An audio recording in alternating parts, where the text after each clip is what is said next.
Jason won that match against Shane, and Shane's the king, and he went up and stood in his chair.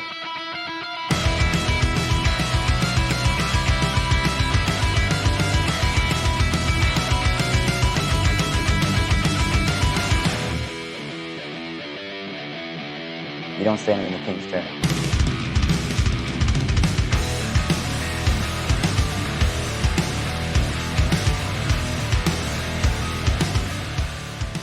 I just want to talk pool.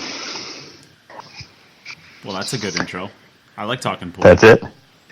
Yeah. Was that the intro? I'm like, I skipped the intro. I just want to get into talking about pool. And then you turn that into an intro. I feel a bit taken advantage of. Well, congratulations. You've been taken advantage of for the first time in your entire life. Yeah, normally pool players are just the soul of generosity and sincerity. So anyway, good to talk to you again. Welcome back. Here we are. We are back, and it is just us today. Rob decided that it's more important to go golfing on a beautiful day than sit inside and talk pool with us. So here we are. Yeah. Do you feel abandoned like I do? It's weird. I actually feel a little bit of I'm realizing now I'm feeling a little bit of a pressure to find things to say all of a sudden, because when you say something now for the listeners and for you might think, well, I've never exactly been at a loss for words, but usually what I do is I kind of sit back during a lot of the comments, and then somebody will say something, and then I'll get so passionate about it that I'll talk for like 2 hours. And so it'll seem like I always have something to say. But it's not that I'm realizing I don't have 30-second responses to every comment.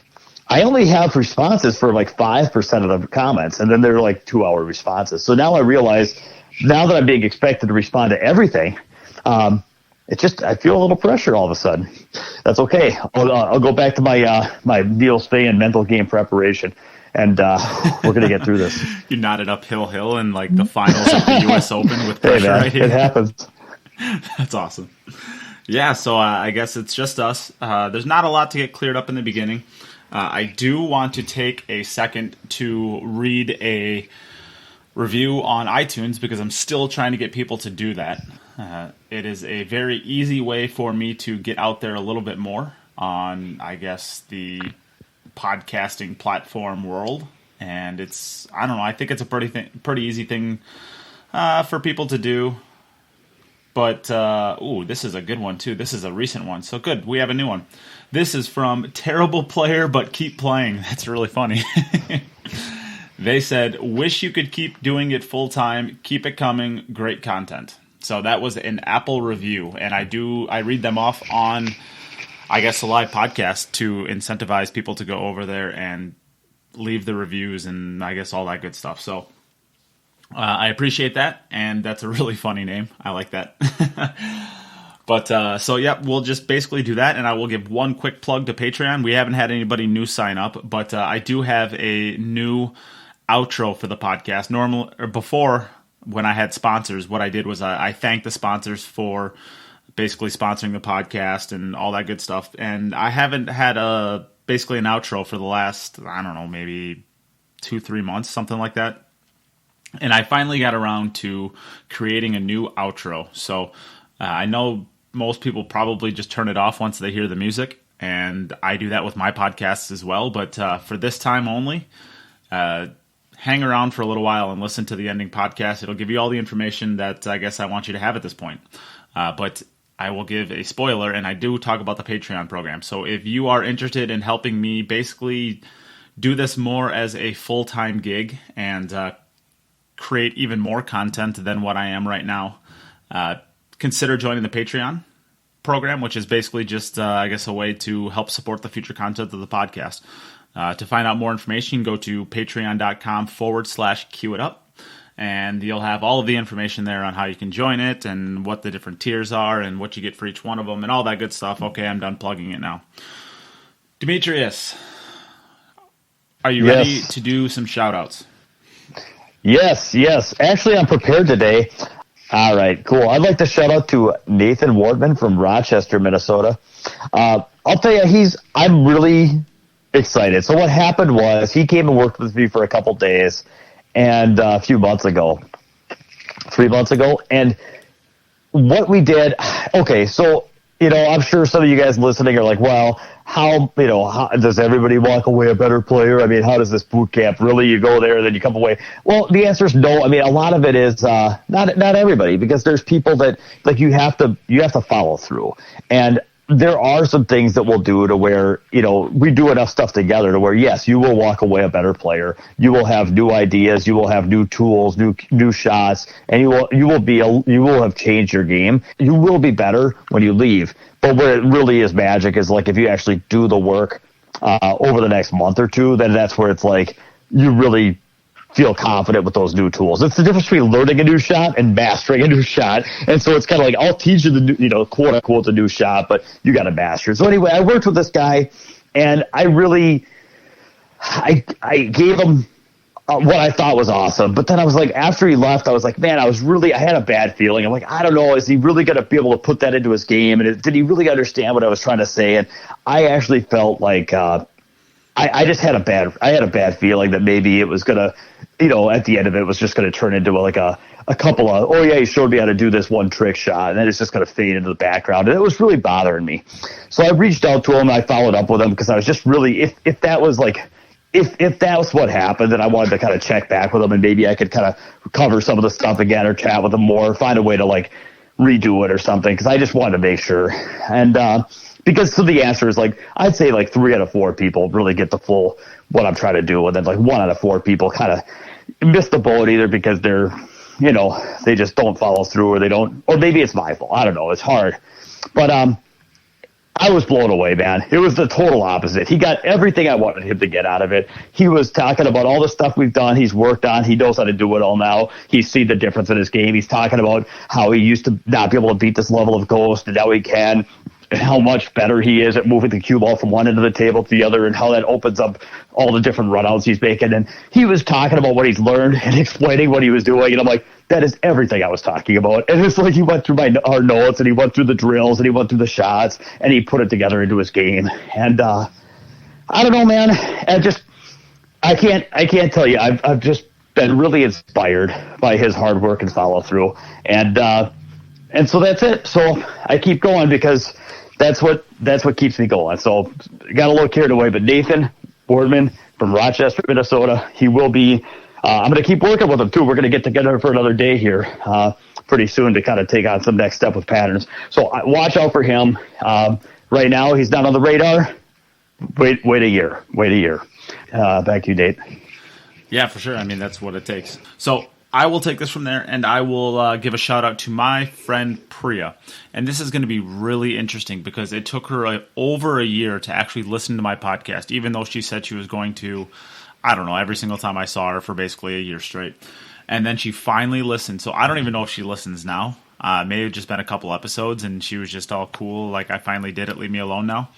So I left her alone, of course, and it was her birthday yesterday. So I just gonna give her a shout out, because it was her birthday yesterday, and just a little test to see if she still listens and whether or not she'll hear this. It'll just be a nice little fun guilt trip that I could do if she doesn't. So here we are. That's very funny. It's like a positive shout out, but it has the potential to be kind of a shameful, exposition, or what's the word I'm looking for? Anyway, it's And you better, but you know what? And you better it's know either good or bad. It just depends on what she does. It's not up to you. It's up to her, right? Yeah. You better believe that I'm going to pick on her about it too. Of course, that's what I do. I just shame my friends all the time. That's why I don't really have any. I just shame them all away from me. So here we are. That's right. This is what happens. All right. Well, I guess that's about it. We can tie that up, and we can go into the actual heart of the podcast. Yay!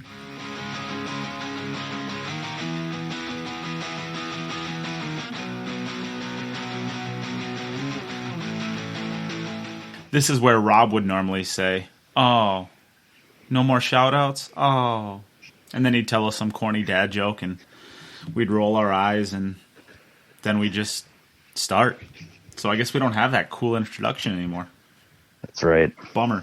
Well, Well, we have nothing to talk about. We can talk about, I guess, the matchup that happened in Wisconsin, but most people don't know who. I'm sure maybe a couple people know who Larry Neville is, but they probably don't know who Jeremy Fedkenauer is. So we don't really have to talk about that. We can just say that we were on the right side of that one again. Yay. And I guess we can move on to what I want to talk about today, which is about the break shot. And we're going to discuss the break shot from kind of a 50,000-foot view and what the break shot means at different levels of your game, or I guess a player's game. So I guess I will start this off by, we'll talk about this as like a beginner level player. And I guess at a very beginner level, or somebody who's, plays casually in the bars every now and then, I'm going to make a claim that the break means absolutely nothing. It basically is just who starts the game, and there's a lot of back and forth that goes on between players where, the randomness that happens afterwards where both players are getting 6, 7, 8, 9, 10 innings at the table, it completely negates what the break actually means. So that's where we're going to start the discussion with. Did you want to add anything from there? I think that's well. I agree with what you said. I was kind of thinking about it. Yeah, you're right. What do you think of let me ask you this. What number of innings do you think it takes before the break has been negated to, having less than a 1% influence on the outcome? For example, like when you shuffle cards, 7 times. If you shuffle 7 times, they're random if you have a decent shuffle, So it's like how many innings? Like if you have 2-inning game, the break is still going to have some influence. How many innings before it becomes quote unquote, not important? Well, yeah. So that's completely subjective to, I guess, the play. I mean, I'm copping out of this answer, but it's okay. Because if you have. I think a better way of looking at it is maybe the quality of player, right? Instead of an individual. Because even to this day, you're a 740 Fargo player, and you'll still have some games where it just seems like no matter what happens, you just can't get out of the table, and you end up having 4, 5, 6 innings at the table. But most of your games are probably going to average about 1.8 to 2.0 innings at the table, something like that. So I guess. Oh, you mean, are we talking 8 ball or 10 ball or 9 ball? I'm sorry, maybe we should have. Yeah, I guess I was talking 8 ball. Okay, so in 8 ball, here's what I think. Yeah, I think that maybe I overcomplicate. I would say that I think you're right. I think on most games that go beyond, let's just say, 3 to 4 turns each. Like if you're 3 or 4 turns in and you can win the game, then the break may still have some influence. But I think once you get to the spot where you're like your games are taking 5 to 10 innings, that's what I think. The break would have very, very minimal impact. Yeah, and that's about what I agree with too.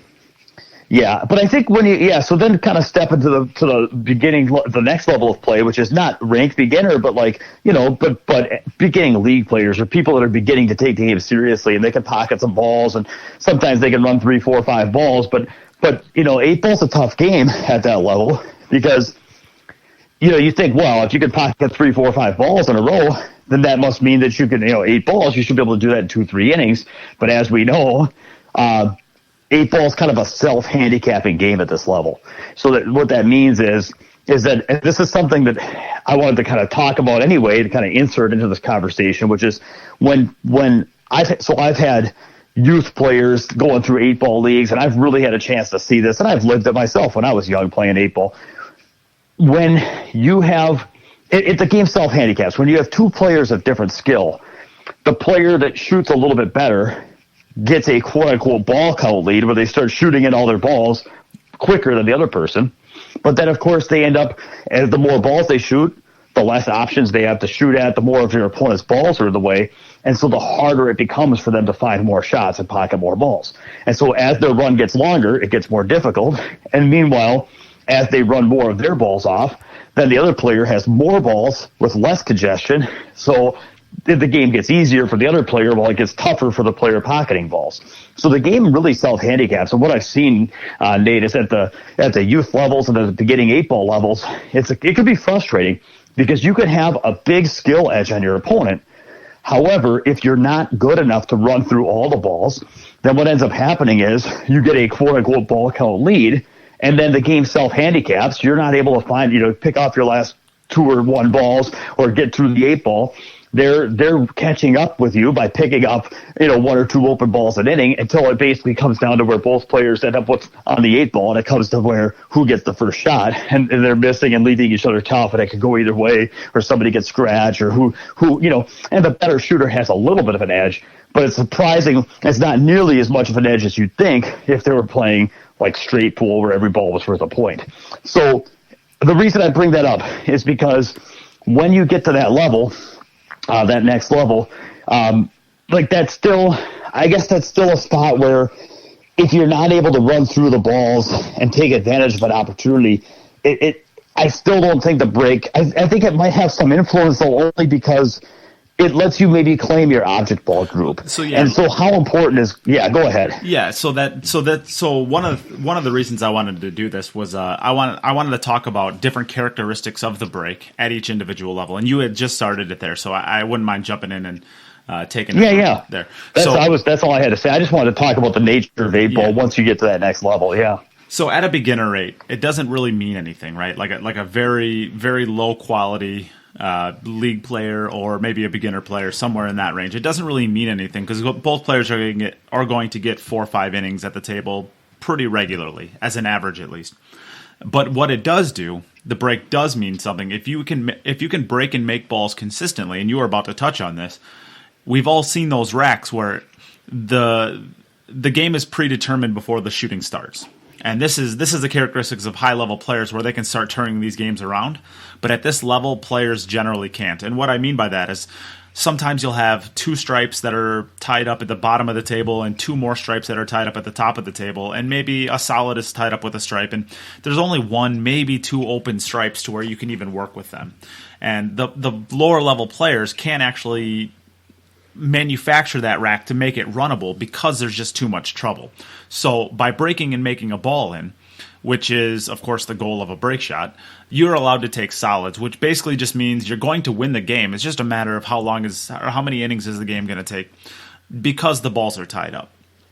And I think this is like the first characteristics of where a break as an advantage at that level is actually a thing. But it's, in my mind at least, that's the only real advantage of a break shot at the lower level abilities, is being able to claim the balls that are going to be easier to set yourself up with a higher statistical chance of winning the rack from there. So I guess I wanted to. And that's assuming though that at that level that they have confidence enough in their shot making ability to where they, first of all, read the rack and say this is the better group, and then have the confidence of shooting that ball. Correct. Whereas some players will just shoot what's easiest because they don't even, so they have to be at a level to where they're confident enough in their ability to pocket balls to where they can shoot the right group. But you're right, if they're breaking well, controlling the cue ball, and giving themselves multiple options after the break through cue ball control and a good spread, that's a lasting advantage even at the beginning level. Yeah. What about 9-ball though, and 10-ball? Just for the people that play rotation, I still maintain that unlike 8-ball, where at least you get to claim an object ball group, I actually think the break means even less in rotation games because it's just you're so far from the finish line. Yeah, once in a while you could break in a money ball or end up with a combo. Yeah, and that's what I was going to say. Then again, if your opponent breaks, your opponent can scratch in the break and leave you. And I actually think if you were to look at a beginning level, I bet you more games are lost with a scratch in the break where your opponent gets to take ball in hand and then line up a 1-9 or a 1-10 combo. That's going to come up more often than you breaking in the 9 or breaking in and having a 1-9 combo. Because if you break and don't scratch, then you need the cue ball, 1-ball, and 9-ball to line up magically to give you a combo. But if your opponent breaks and scratches, you get to put the cue ball in hand anywhere, so the odds of coming up with a combo are much higher. So it seems like I bet you it's a disadvantage to break at the beginning level playing rotation. I actually think you might be better off, give them a chance to do something once in a while, but once in a while they're going to scratch, and at least when that happens, you get to put the cue ball anywhere, and you might be able to roll the money, because until people can run a rack and 9-ball, the break just doesn't really mean anything. Yeah. What do you think about that? Yeah, and I kind of agree with that too. I mean, it depends a little bit on the player too, whether or not, because some players, they have a pretty decent safety game, even though they might not have any run out power. They might be a smart player when it comes to playing safeties. And if you can get yourself a ball in hand off of the break, that's a very valuable thing to have, even though, like you said, you might scratch and give up a 1-9 or something like that. So if you're a smart safety player, I would always want to have the breaks. If you're kind of gung-ho, always going for crazy shots to, run out of racks, I think the break actually is a disadvantage in that case. Yeah, but I think I think that now we got to start talking about the next level. I think that people that are going to control the game and play it safe on the one ball, if they're just so far from the finish line that I have yet to see somebody that can't run 4 or 5 balls in rotation that's going to somehow play good safeties and find a way to turn that to their advantage. But anyway, okay, we're good. I think we're mostly on the same page. So let's go. What's the next level of player? Yeah, How do you break down the next level? So the level that we were talking about there is kind of, I guess, 300 to 400, somewhere in there for Fargo. Now we're going to talk about, kind of your beginner player, but the beginner player who takes the game seriously and is actually trying to improve, or at least a beginner player that's been around the game for a long time. And that's going to be kind of the 400 to 500 level range. And the way I look at this level is, again, the break doesn't really mean a whole lot because you're never going to break and run. At least not very often. It's a statistical anomaly when you actually do break and run, enough to where it's not even probably worth talking about. So the break is still less important now than it is at higher levels. But you actually do have some knowledge under your belt to where the characteristic of the break that I said before, owning the correct balls, it actually does mean something, right? And you're probably going to be running out in 2 to 3 innings. If the table's nice and open, you're probably going to be running out in 2 to 3 innings. And if you're playing somebody that's the same caliber as you, there's going to be no table runs. Even if the table's wide open, you're probably not going to be. If you run down to the 8 ball and miss, your opponent probably still isn't going to run out. They certainly will more often, but they're still not the favorite, I don't think, to run out. So getting that first inning at the table, this is like the first, I guess, real advantage of the break that I see. Getting that first opportunity at the table to make 3, 4, 5 balls, so that the second opportunity or third opportunity at the table that you get, there's just less balls for you to, miss up shape on, or there's just less balls for you to miss along the way. That's kind of the advantage that I see by having the break, is getting that first opportunity at the table to where the second time you actually can start attacking the run out. Yeah, I'm right with you. I think that it does mean something. It doesn't mean nothing. And the reason why I think of there's one person in particular I'm thinking of at the youth leagues that played on my daughter's team for a while, and he would when he break, he was probably in this range. He rarely, I'm not sure if I ever saw him break and run a table. I think I've seen him run out from a dry break, or maybe I saw him run a table once. But I mean, it was within his range when everything lined up to run a table, but it was an anomaly, like you said. But what he would do, so here's where the break means more, is that he had been playing in leagues for years, and he started to kind of he wasn't good at safeties, but he started having an awareness of which balls were his problem balls, and of the advantage of clogging pockets, or how to, he started kind of learning, moving 101. I mean, he was at least aware of the fact that there's such a thing as it matters when you miss where you leave the balls. And so what he would do is, if he got a good break and the balls are spread, first of all, he'd get a little fire in his, a little bounce in his step, and he'd start bopping around and firing balls in, and he'd start running 3, 4 balls, whatever, 5 balls. And then once in a while, that momentum and that energy would carry him through to where it opened up the door to once in a while he'd run through the rack. But usually what would happen is he'd run all the open balls, but then say he got down to like 1 or 2 problem balls, but then he'd get on one and he'd shoot it at pocket speed. So if he missed, it clogged up the pocket, and now he's got a ball hanging as a starter shot for his next turn. And so he'd run 4 or 5 balls, hang up a ball, block a pocket, and now he'd oftentimes put himself in a spot where he'd have 2 balls left on the table, one of them clogged. Now his opponents don't know, they're not top players, right? They don't know how to combo that ball and hook them on the other ball, so they end up shooting something and missing. And all of a sudden he does the same thing with this other ball. Somehow he works it to where after 2 innings at the table, he's got his last ball hanging in the hole, blocking their pocket. And he would oftentimes, within a matter of 1 to 2 innings, run out his open balls, hang up his last ball or his problem ball and get it to a spot where he put a lot of heat in his opponents. And he'd oftentimes win in 3 innings. And so, two, 3, 4 innings like that. So in a spot like that, even though he wasn't running the table very often, having that right choice of ball groups and having just a little bit of awareness of which one his problem balls are and what he's going to be leading when he misses, and kind of having worked through a little basic strategy. It didn't give him a huge advantage, but it started to become an advantage.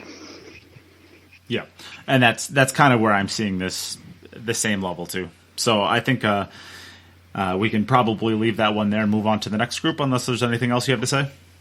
Nope. Okay, so now we'll move on to the good league player to, the average to good league player, somewhere between a 500 and a 600 level player.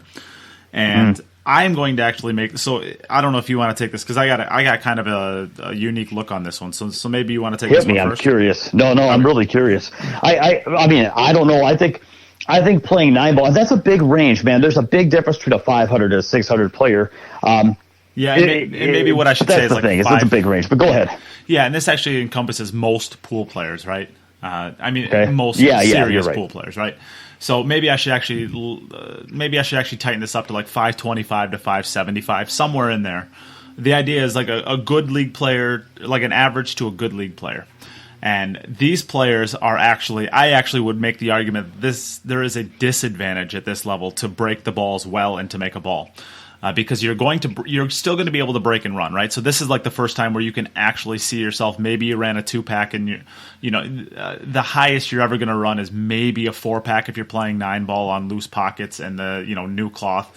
But generally, your high run is 2, maybe 3, and you break and run about 1 out of every 10 racks, maybe 2 if you're the higher end of this.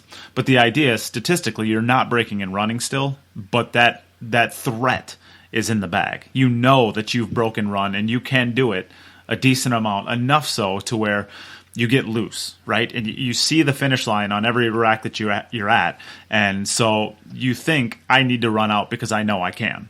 It's almost like the beginner players, they don't see that run out necessarily, so they're kind of taking it shot by shot. Let's see what happens. Oh, maybe I can get onto this ball from here, but reality sets in. You're not really looking at the 8 ball and where you're going to make the 8 ball.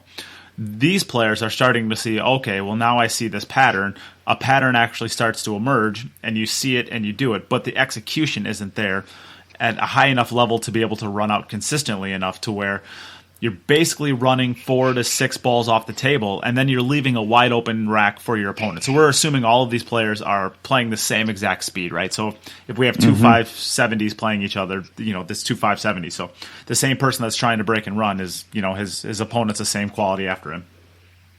And just a quick story. So at the Wisconsin State Pool Tournament, I want to say when I was 18 years old. So Wisconsin has B, A, AA master rankings. At this time, I was playing in the A division. I think I was 18 years old.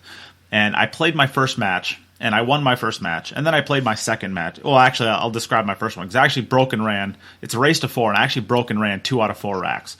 So the next match, the second time, I actually broke and made a ball 3 times, but I lost the match 4-1 because I tried to run out 3 times, and I didn't get out at all. And the opponent just went up and just cleaned up the tables. So then I went on a run on the B side where I won, I think, 11 matches in a row to get back to 3rd place. And I didn't make a ball. So I never made a ball more than once a match, and I had 2 successful breaks in 11 matches. And it's to the point where you actually start remembering it because you break dry so often that it's like, you just got to remember every time you hit a good one. So basically, out of about 35 to 40 breaks, somewhere in there, and maybe less than that, probably about 25 to 30, because not all the matches went hill, right? So I only had 2 successful breaks out of about 25 to 30 racks. And what happened was I would give my opponent basically first opportunity at the table, and these A players, somewhere between 525 and 575, they would try to run out because they see that tunnel, they see the ending, and they try to get out. But they generally, most of the time, they can't. So I'm winning all these matches 4-1, 4-2, because I'm breaking dry. They're trying to get out, and they're failing. And whatever happened on their breaks, it doesn't really matter because I was winning my breaks in that sort of way. So that's So I almost see the you're break saying as a it can actually work out where it's an advantage. Let them they're good enough to run out, which means that they're good enough to try to run out. But even though they're good enough to run out, they're the favorite to not run out and sell out. So therefore, It's kind of like letting them shoot at a shot where they're kind of an underdog, and if they miss, they're going to lose.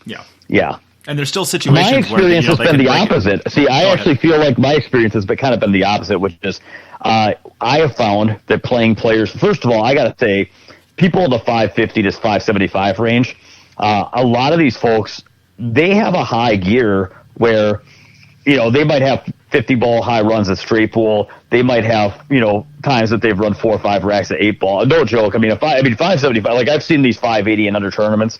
The level of play is pretty strong.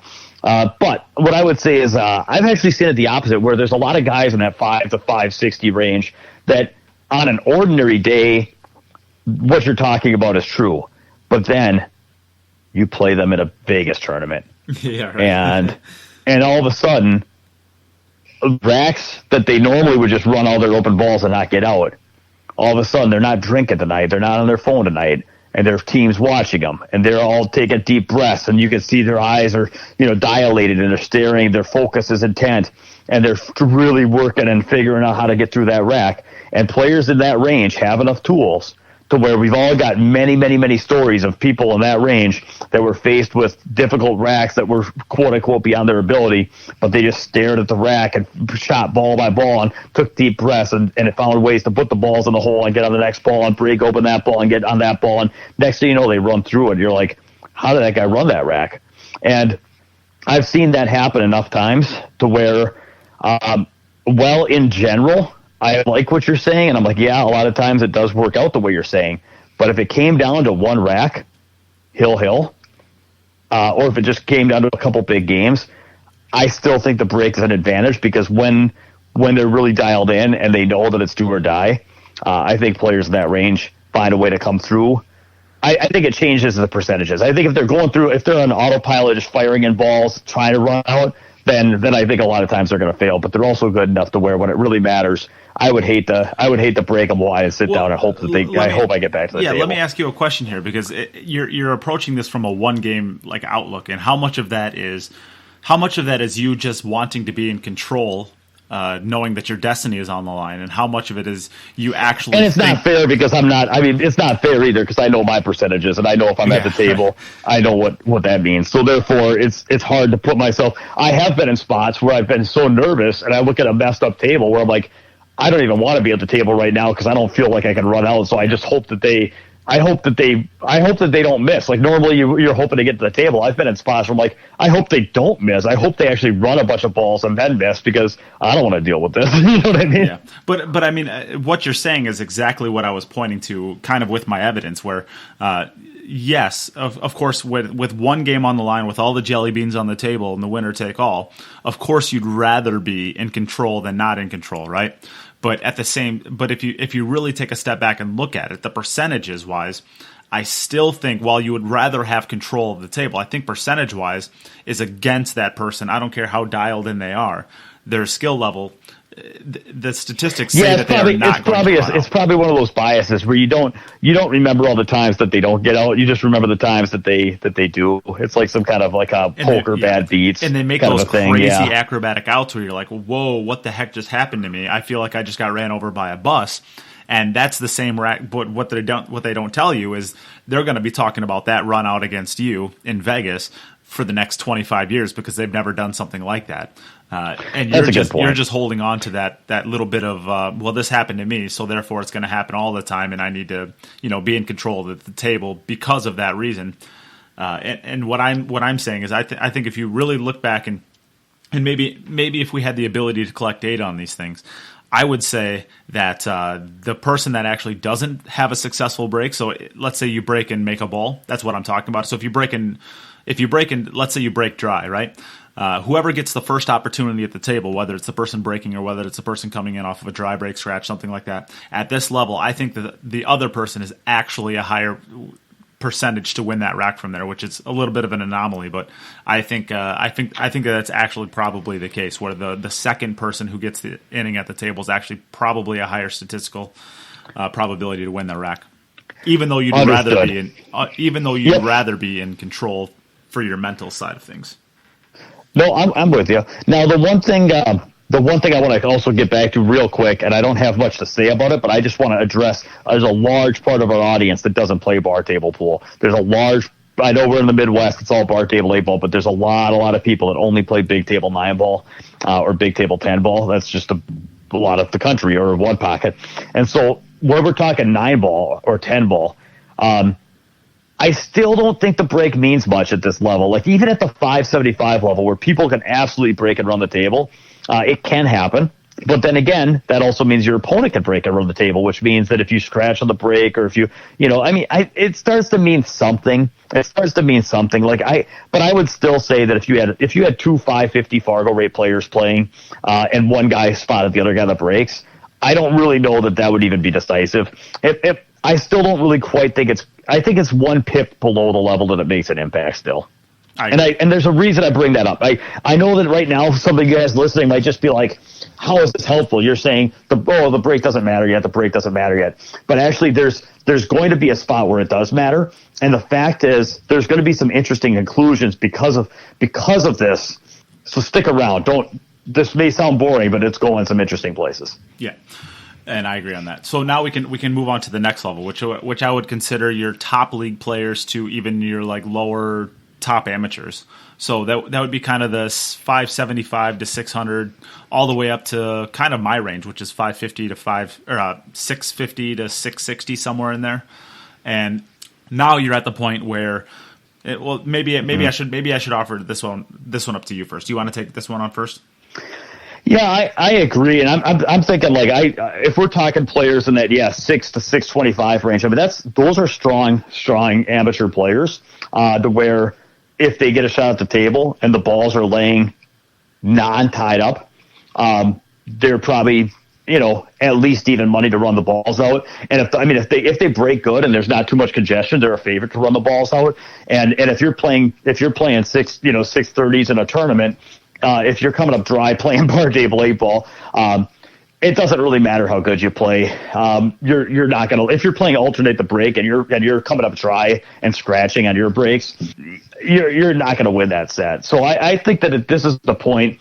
I actually think that if I had to say what Fargo rate number does it take before that break becomes an advantage in bar table 8 ball, I would say once you get in the upper 500s, whether it's 570 or whether it's 590 or whether it's 560, I'm not sure. But I think somewhere in the upper 500s, it goes from a disadvantage to an advantage because you run through the racks often enough now to where, and for sure, by the time you're in that I think by the time you're in that 580 range, it becomes an advantage for sure. And once you hit that 600s, now it's not, I'm not going to say it's the only thing that matters. I mean, because these players in the mid to low sixes, they still have a bottom end of their performance range. And if they're struggling and they're nervous and they're not executing well and they're performing at a 520 level, that said, obviously it can backfire on them the same way it backfires on 520s. So it's not decisive, but it's definitely, it gives them the opportunity to where if they play their game, they can do really well. So I'd say, yeah. Yeah, and I'm gonna fluff your pillow a little bit here, Demetrius. So this is the range where I think is one of the most influential to actually where Demetrius, what he does with his boot camps. This is where it becomes so insanely important if you want to truly better your game.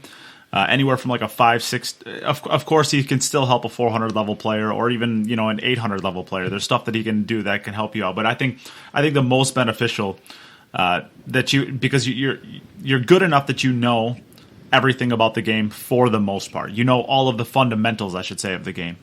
You know how to hold a cue, you know how to swing, you know how to draw a stroke, you know how to follow, you know how to use inside, outside, all that good stuff. You have all of the fundamental building blocks of a pool game down.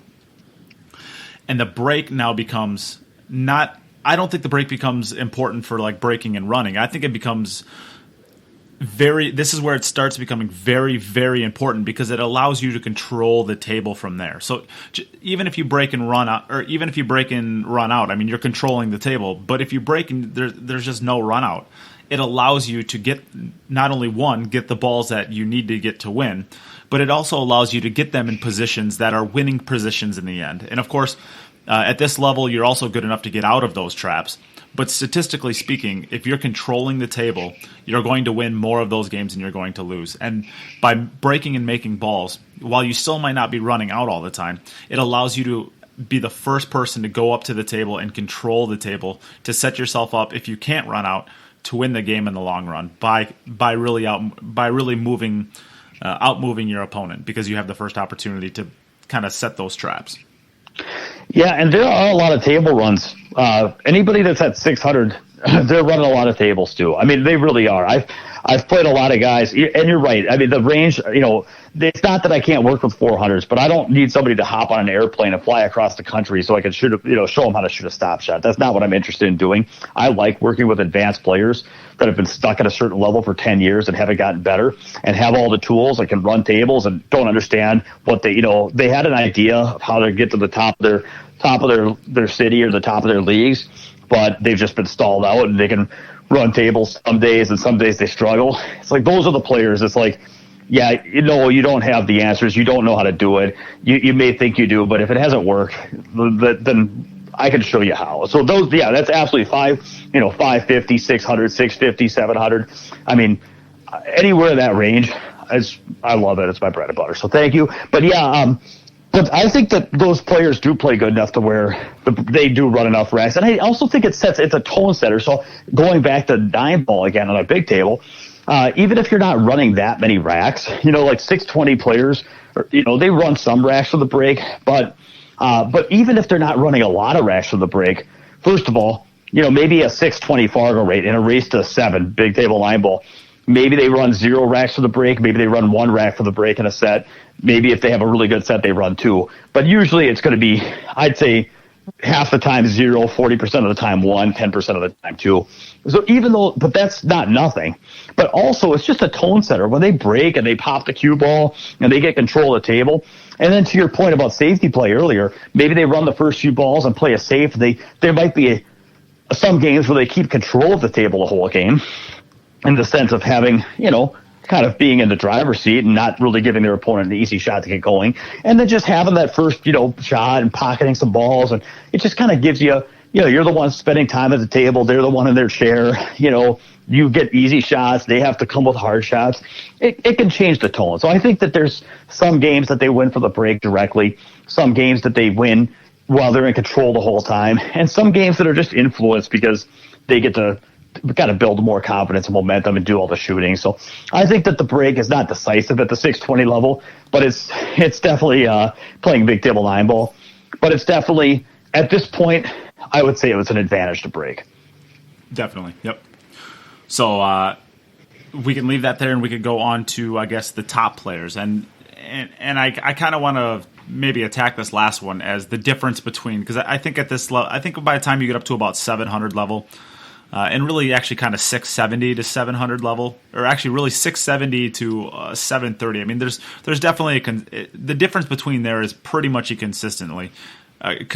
You don't really get to this level by only being good at a couple different things. You have all of the tools in the bag, and of course there's refinement things, but the difference between people still play terrible patterns.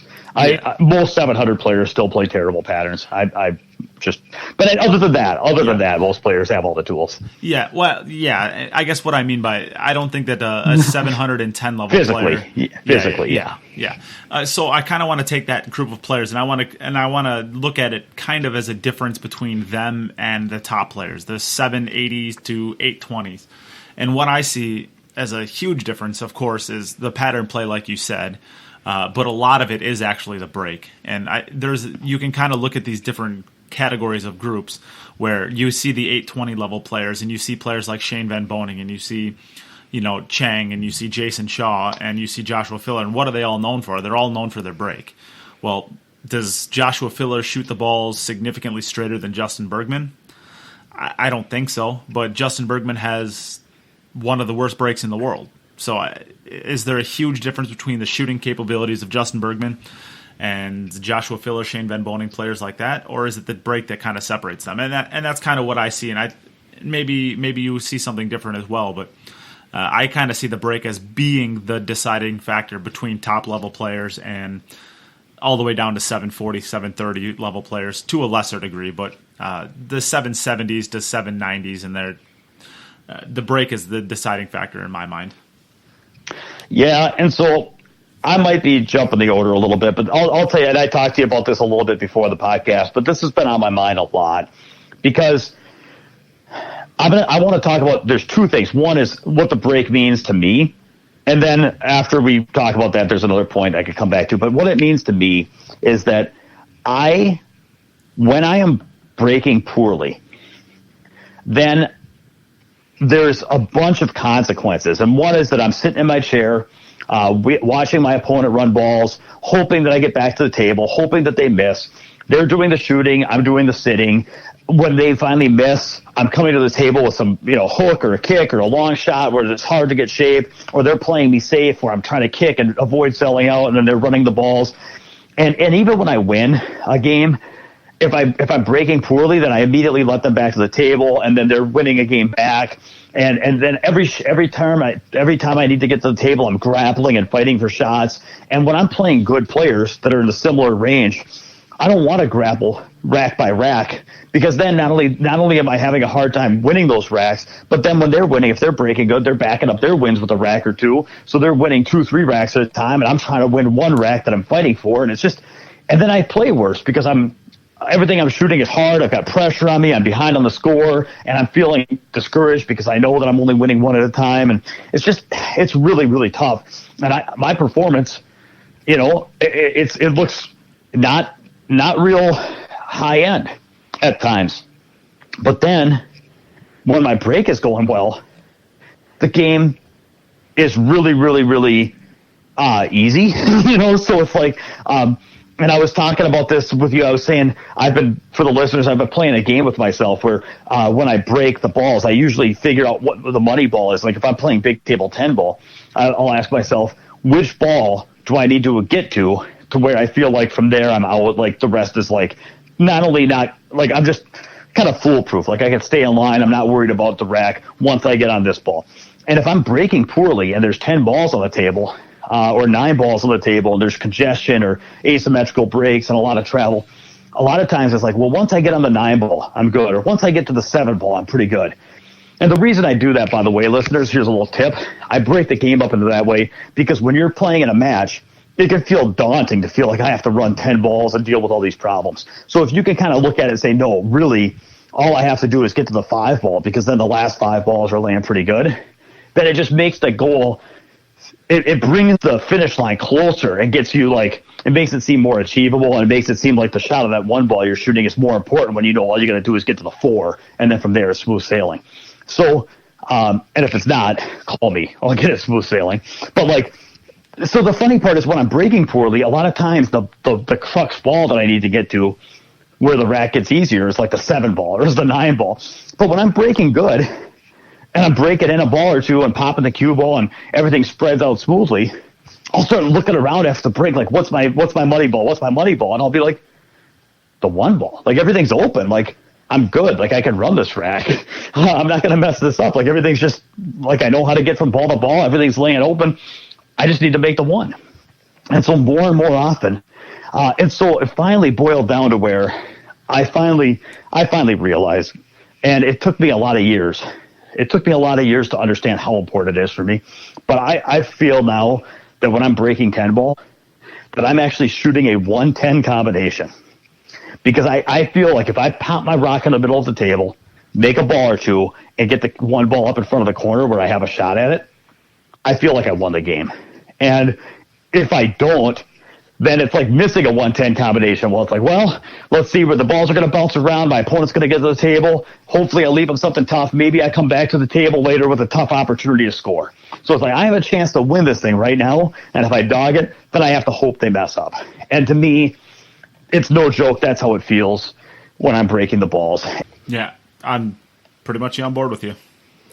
So I think we can leave our discussion there. I think that's a pretty deep dive in the break shot. Well, there's one thing that I think I wanted to add, and I think this is really important because here's what I think is the most important takeaway of this conversation.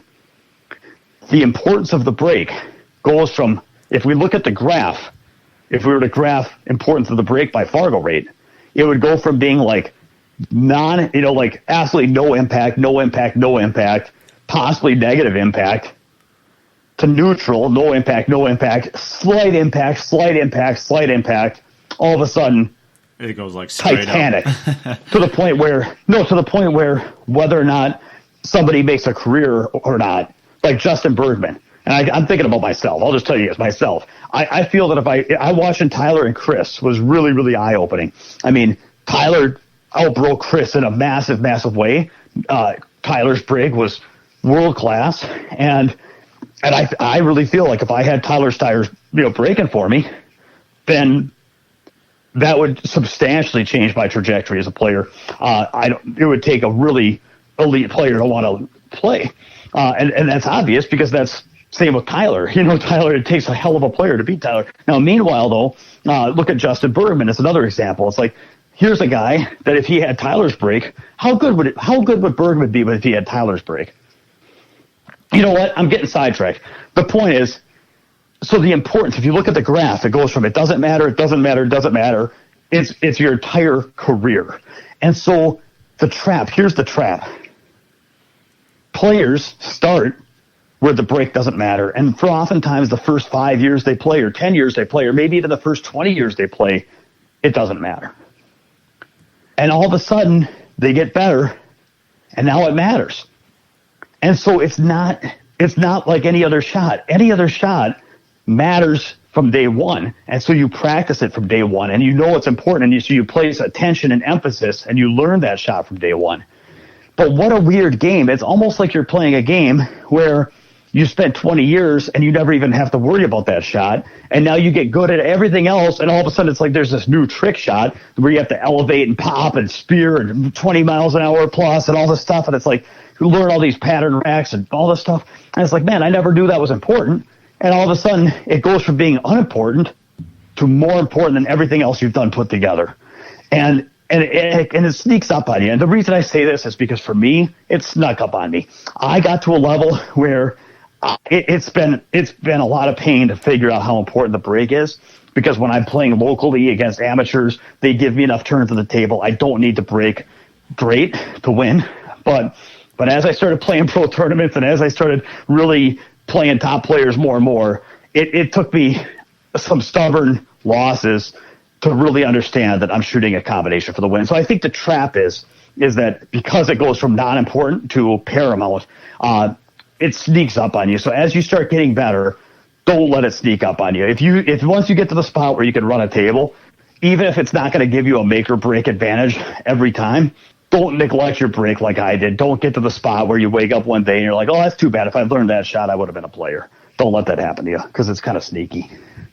Yeah, and I think the way I would look at it is if you can, it's really hard to look at yourself and your game and really be able to make predictions based off of it, but find somebody who's very close to Fargo rate, similar to you, because you don't get to be the same Fargo as somebody else because you're significantly better or worse. Find somebody around yours and just ask yourself this. If Tyler Steyer broke the balls for them, would they run out? And if they would run out, then your break means something consistently. If Tyler Steyer broke the balls for you and they were wide open, and you can say to yourself that, yes, that player would run this more often than not, then your break means something and you should start working on it. If you are at a level where you could have the balls wide open and you still wouldn't be able to get out consistently, it's not really something you really need to work on too much. It has a time and a place. You could always work on it, of course. It's going to make, it's not going to be terrible, but the point is there's better resources for your game than probably working on a shot that doesn't affect your game too much.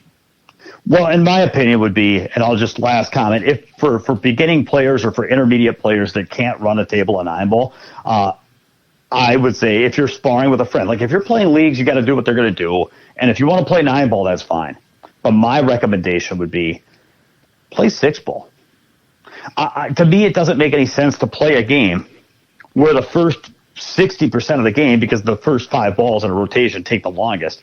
I've seen players in that range take 20, 30 minutes to get through the 6-ball when the balls keep laying funny and bouncing around funny. It doesn't make any sense to me to play a game where 60, 70% of the game, nothing matters, who makes what, whether or not they break. And so, of course, that puts pressure when you get to the late part of the rack, like, oh my gosh. But my thing is that really building focus? Is that really developing skills when none of the shots really matter? I would rather see these players play 6-ball or 4-ball or 5-ball, break 6-ball rack, take the lowest ball off the table, shoot from there. And that way, every shot matters because they're within range of actually running out.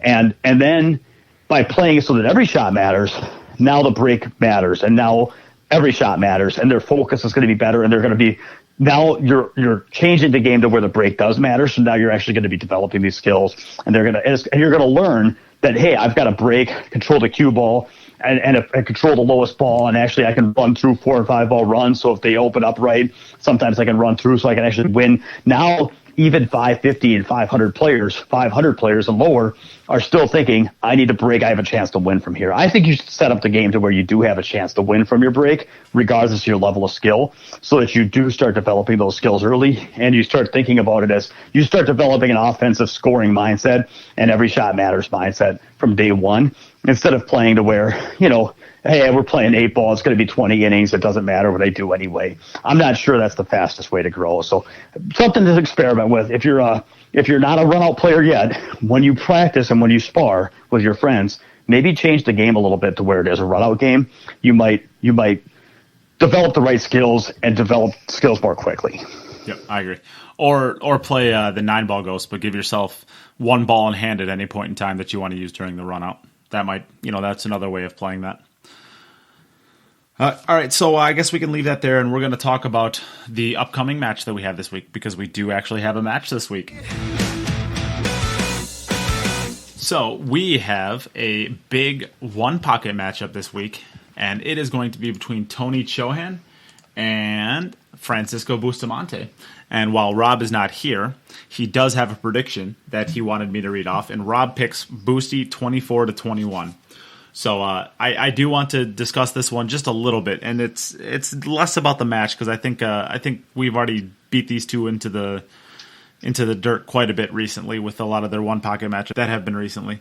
But I do want to mention one thing, and I think it's an interesting thing, to where I kind of see the top 3 one pocket players in the world kind of separated from the rest of the players. They're definitely Dennis and Alex, and I kind of put Boosty kind of close to both of those players, but not quite on that level. But the top 3 are grouped together a lot tighter than the 4 and behind after them.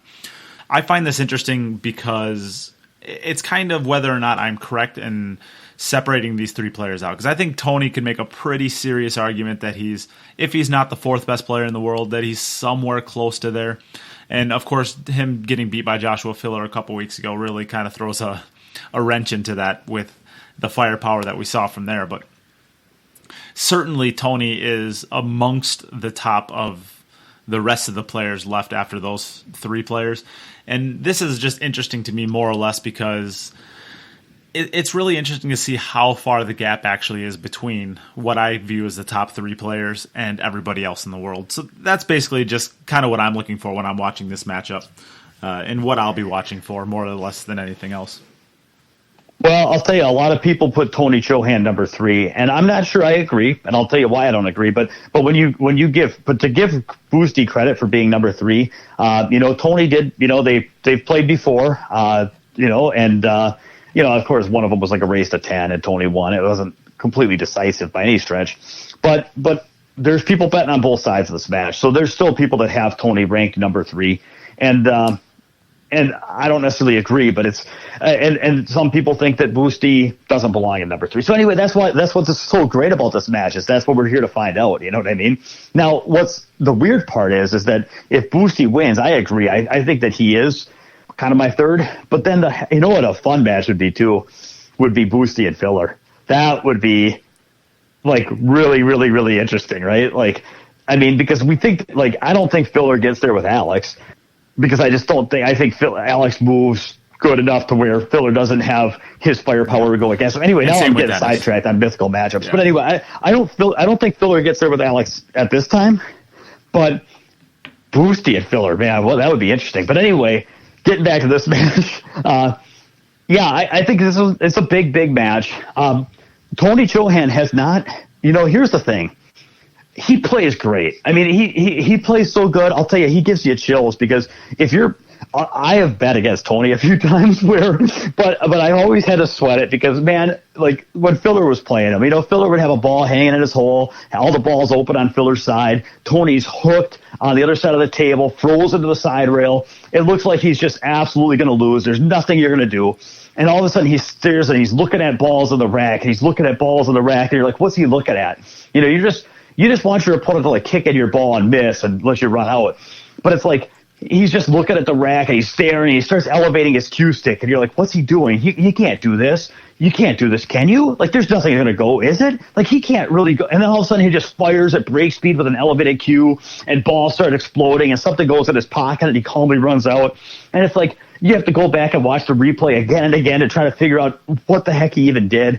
And it's like, and he doesn't just do it once. He does it again and again and again. And that's just demoralizing when you've got your guy in a trap and it just, you feel like you're the one in danger. You've got them where they should be in danger and you feel like you're the one in danger. And Tony really does that. So he's a heck of a player. It's always hard to bet against him. But here's the problem. So I'm not picking on Tony because I think he's one of the best in the world at one pocket. He's the most explosive player I've ever seen. He's changed the game already. He's already made a place in one pocket history. But in terms of matches with the elite, like you're talking the top couple guys, he took a set off Dennis in a race to 40. It was the first time Dennis played a long set of one pocket. It was the first time Dennis played Tony, and he was still learning the game. He fell to a 7-game deficit right away, and then he couldn't make up ground. He traded racks the rest of the set and lost. After that, Dennis won the rematches. Alex won handily when they played. And if you look at that, it's like since then, like what, Tony's been beat out of a bunch of one pocket tournaments, whether it's Derby or different one pocket tournaments. It's like, I haven't really seen Tony win big matches, since then. And maybe I'm forgetting. I think maybe did he play Chip Compton? And I think he beat Chip close. The point is, it's like, other than taking a set off, he kind of sniped a champion that was still learning the game by jumping off to an early lead, so other than outplaying Dennis for the first 10 racks of a match a couple of years ago, Tony hasn't done anything against the elite players that makes me think he deserves to be in that top 3. That's what I'm saying. Whereas Boosty, I think, has. And so I think this is a really big match for Tony. He lost the Filler. He hasn't done anything for a while. As explosive and powerful as he is, and as much pressure as he puts on people, and as close as he keeps the sets, he hasn't gotten there with the elite players. And now he's going to be playing one of them. And, I know he's beat Boosty before in shorter sets, but I really do think this is a fascinating set. I think for Tony to continue to be in the conversation as in the top 5, this is kind of a must-win for him. If he loses to Boosty here, it's like then he, he's still a great one-pocket player, always will be, but at some point, you got to keep winning matches. I mean, are you a great player because you come with explosive shots, or are you a great player because you get the job done? Yeah. And at some point, if he wants to be in the conversation, this is a must-win for him, and that's what I think is kind of interesting. Especially since he lost to Filler. I agree. Yes. So what's your prediction for the match then? Well, it's scary. I've been back and forth. I really do believe this one could go either way. So Tony can definitely win this match. He's definitely going to be motivated. He's came off a match with Filler. He's playing a lot. But Boosty's playing a lot too, and Boosty's playing really, really well. And Boosty has also played Tony before, and he's watched Tony. And here's the other thing is we've talked about this, is that the striking gap is not closing, but the knowledge gap is. And that Boosty's no dummy. He's been watching the game, and he's got his game plans, right? So I'm going to give Boosty a pull. I'll go ahead and, pick what did Rob say, 24-21? He did, yep. Yeah, I'll go 24-22. I think it's close. I wouldn't spot anything. If anybody likes Tony, if anybody likes Boosty enough to give up games on the wire, odds on the money, let me know, because I think this is a match that should be bet even. But I will bet on Boosty 24-22. Yeah, and I think I don't see how Tony wins this one. We've had this discussion off air.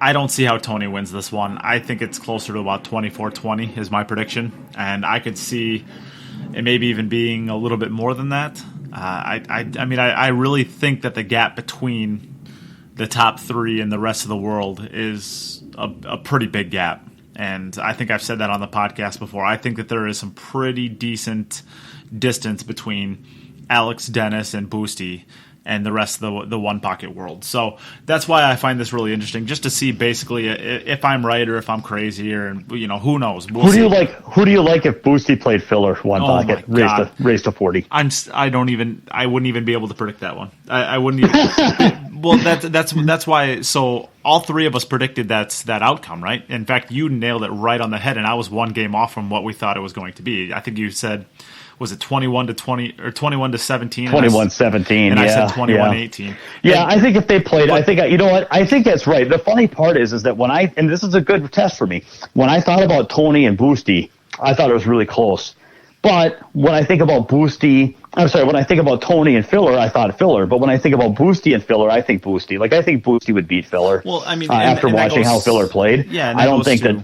And so now that I realize that, now that I see that, I'm like, well, yeah, I guess it makes sense. I do actually think you're right. Now that I've thought about it that way, Tony can win this match for sure. But I do see. I went from thinking it was an even money, or there's a slight pull towards Boosty. Now, after kind of reevaluating it, I do think Boosty's getting this one.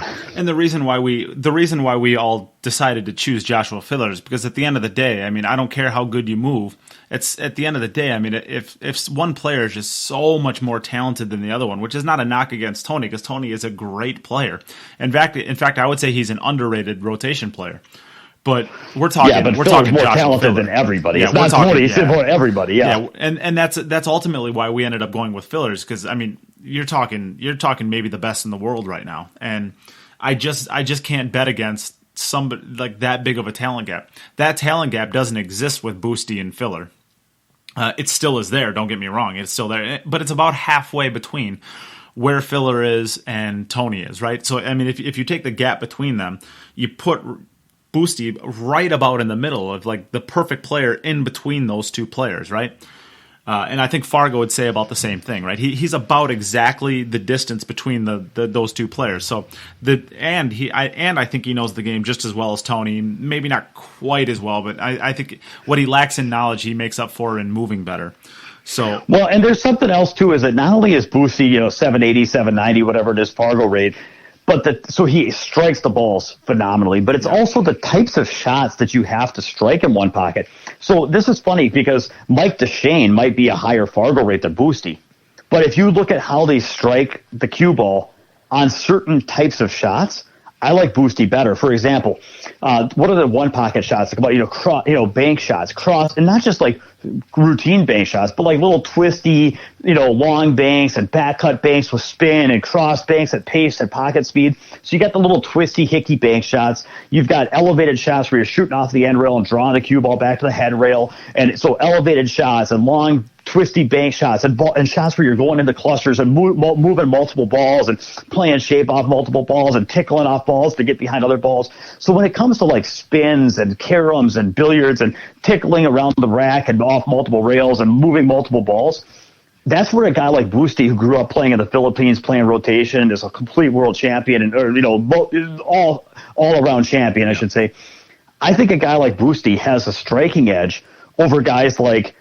And that's what I don't even know. Like maybe even with a guy like Filler. Like Filler, like if I had to pick a guy to shoot one lone ball into a pocket, I'm going to pick Filler. But if I have to pick a guy who's going to be able to go into a group of balls in the middle of the rack and move them all around with accuracy, Boosty does that as well as anybody, man.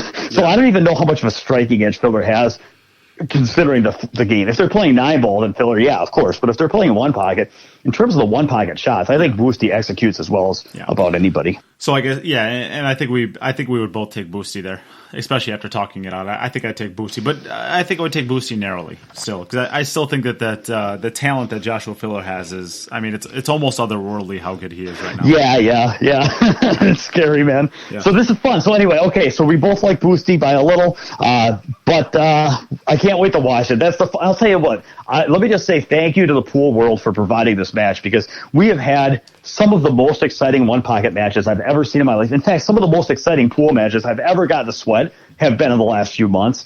And, this is going to be one of them, guys. I can't wait. Yeah.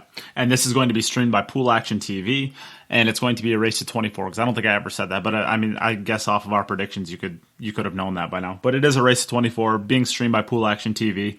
It's good that I can finally get some usage out of that $120 that I pay him every 6 months for his services. But, at the end of the day, I mean, it's still a steal. So I'm going to continue to support his stream, whether or not it's there or not, because I think it's the best deal in pool. And I guess with that, we can move on to the end of the podcast.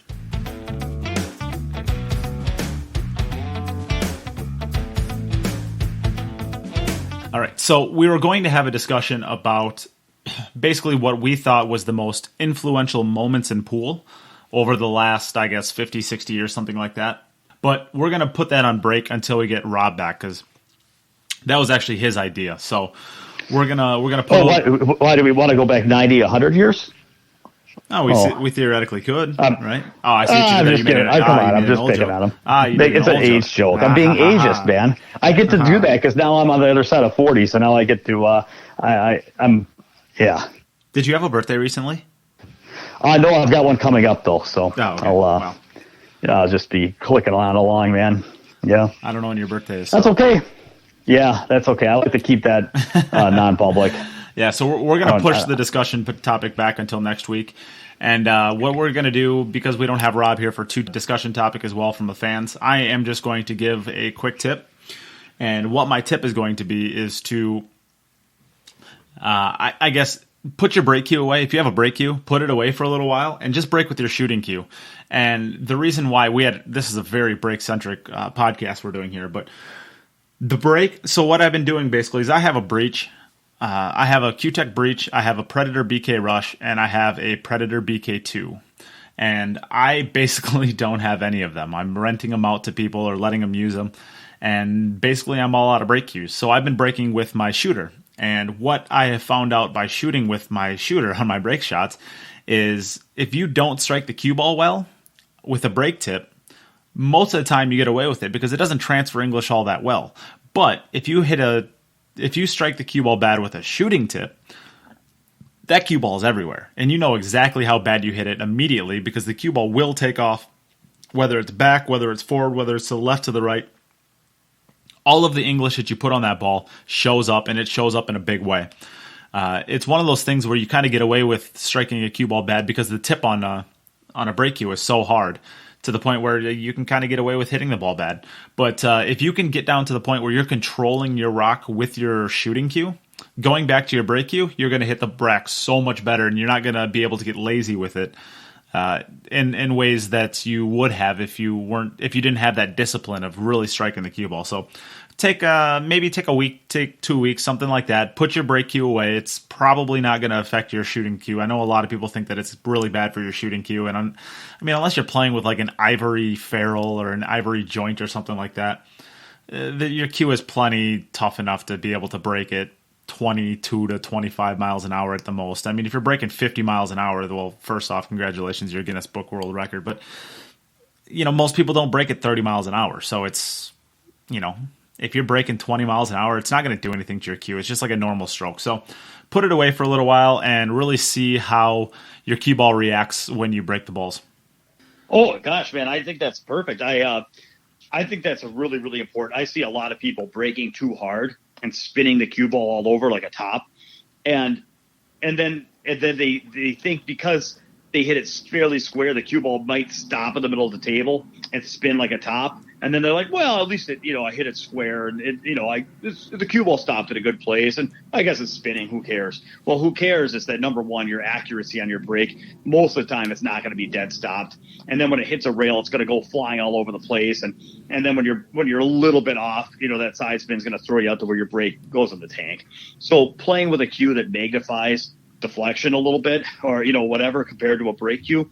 I was actually talking to Nate about this. I'm like, I think it would be a cool idea to have a high deflection break cue trainer to where it forces you to hit dead center, because if you hit off center at all, it just sends the cue ball to the side rail or whatever. It's like, because I think the hardest thing for people to do is when they're breaking bad is to take speed off their break and settle down and trust their swing and get accurate with the tip and the aim. People, it's like they want to keep their power maxed out and then struggle and search for tip accuracy and aim. Whereas really you have to get the tip and the aim down and then let the speed come when it comes from the swing. And it's such a hard thing to be disciplined enough to do, to back off that speed. So especially to have a playing cue forcing you to, I think that's really, really good advice. I'm actually going to try it today. Yeah.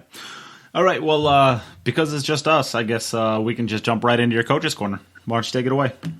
All right. Great. Welcome to Coach's Corner, my part of the podcast, to help our listeners get to the next level. Keep this one short and sweet. I'm really excited, though. It has to do with speaking of tip accuracy, about a negative feedback loop that I've seen when it comes to draw shots and different types of spin shots. What happens is players are inaccurate with their tip, and then they try to compensate. They try to fix that the wrong way. So I'm going to give you an example, and I want you guys, if you're interested, to check out. There is a YouTube video from Mike Page, who runs Fargo Rate, and he has a video on a draw. And maybe, I don't know, Nate, if we can link this later, we can figure it out. But anyway, he has a draw shot video. And what he shows is that if you look at a cue ball, so you're looking at a big circle on the screen, which represents the cue ball, there is a miscue limit, which is how low you could strike that cue ball before you miscue. So he draws a dotted line around the cue ball. He says, if you strike outside of the circle, you will miscue. But here's the cool part that he educates people on. He says, you can't aim at that miscue limit because players don't hit where they're aiming. Sometimes you hit a little higher, sometimes you hit a lower, but you don't hit exactly where you're aiming. So whatever point you're aiming at, there is a scatter. So he showed, like, say you shot the shot 20 times. You're not going to hit the aim point 20 times. You're going to hit like a little shotgun pellets circled around that aim point of your. So where are you aiming your tip? And then your actual striking is going to be in a little circle around where you're aiming your tip. And maybe that circle is 4 millimeters wide or 4 millimeter radius, And so then what you actually have to do is you have to kind of figure out, based on your tip accuracy, you can only aim. You have to aim so that the edge of your miscue. The edge.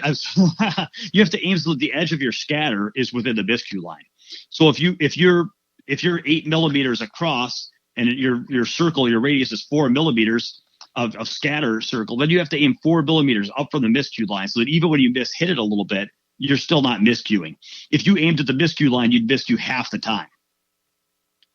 So, okay, so you've got the miscue limit, then you've got your effective aim limit.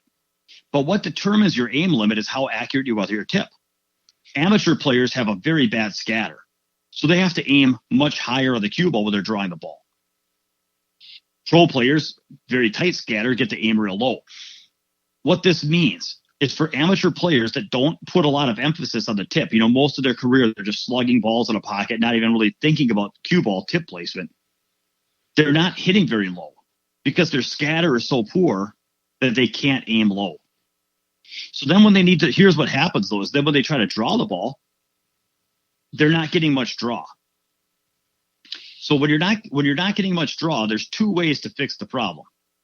You can strike lower, or you can hit harder, so that you slide across the cloth, and the little bit of spin you put on has a little bit more carry.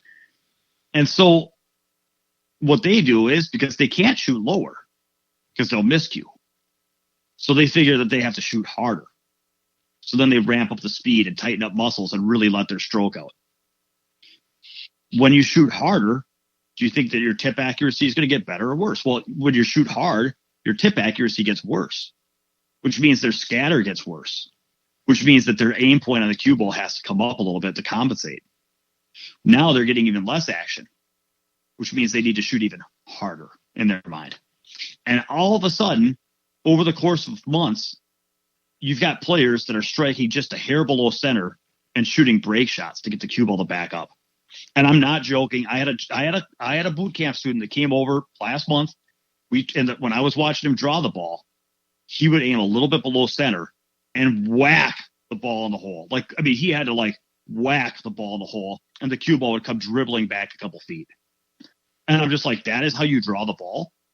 And so what we had to do is break this negative feedback cycle, which is inaccurate tip, using power to compensate, even less accurate tip, needing even more power until your tip is all over and you break it. So all of a sudden we did the opposite, which is let's focus on really, really, really good tip accuracy and relaxed stroke, taking speed off and focusing on tip, taking speed off, focusing on tip. And as you do that, it is jaw dropping, the kind of action, the kind of easy fluid action you can get on the cue ball with a relaxed swing and good tip accuracy.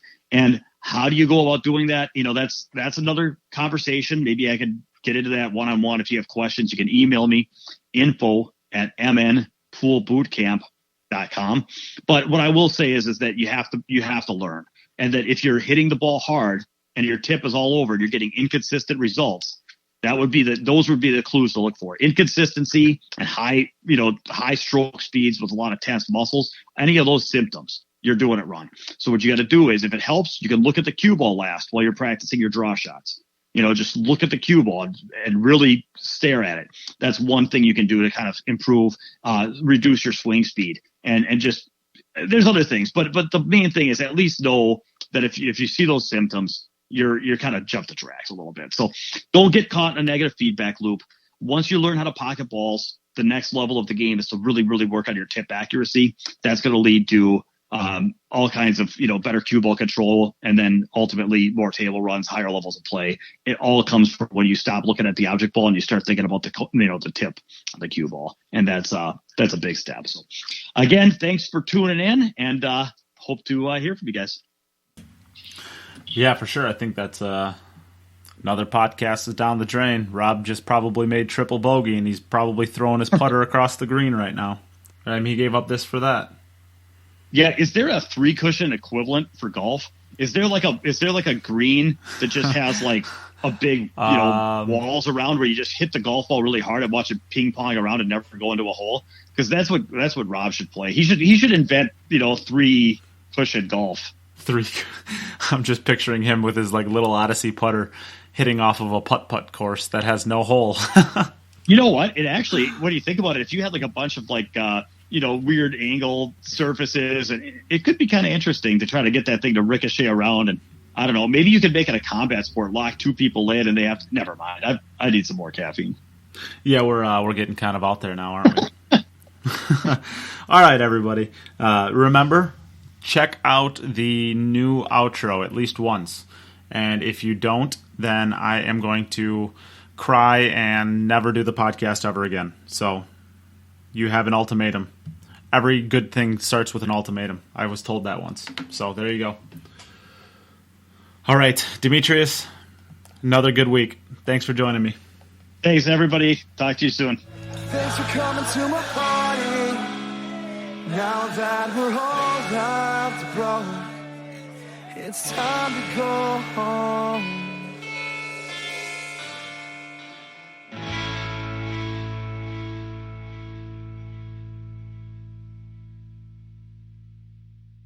Hey everyone, thanks again for listening. If you've liked what you've heard and you want to contribute to the future content that will be made, consider joining the podcast's Patreon at www.patreon.com/QItUp. Becoming a Patreon of the podcast will help to create all of the future content that the podcast will have. Special shout out to Dave Peters, Aaron Taylor, Pete Silsby, Morgan Lupton, Ben Young, Robert Miller, Andy Morse, and Bill Pelham for your generous contributions to the podcast's Patreon. If you ever need any more information on what the Patreon system is, or how you can contribute outside of the Patreon, please reach out to the podcast or Nate himself. If you would like to contribute to the podcast for free, consider sharing any podcasts or the podcast page on Facebook itself. Also, leaving a review and a rating if you listen through iTunes. It helps others find the podcast. Thank you for listening, and we'll be back soon with another episode of the Cue It Up podcast.